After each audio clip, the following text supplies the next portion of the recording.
Guys আজকে আমি গেতাছি চাইলাবাড়ি আমার শ্বশুর বাড়ি। আমার শ্বশুর বাড়ি না, আমার বড় ভাইয়ের শ্বশুর বাড়ি, মানে আমার মাওই বাড়ি।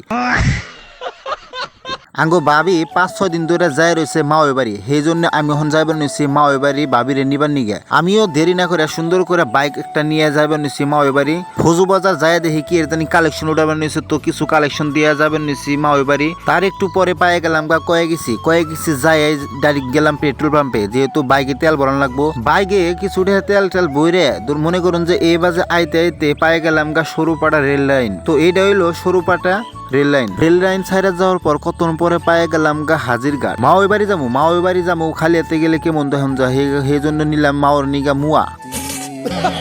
গাইস মুয়া নিলাম কি রে, তো আনি কইবার নিছি। এই দিনে দোকান বেশি খোলা নাই, একটা দোকান খোলা আছে, আর তার দোকানে যাই দিয়ে মুয়া আছে, সেই জন্য আমি মুয়া কিনে নিলাম। মুয়া কিনে কতক্ষণ যাওয়ার পর আমার মুতায় পড়ছে।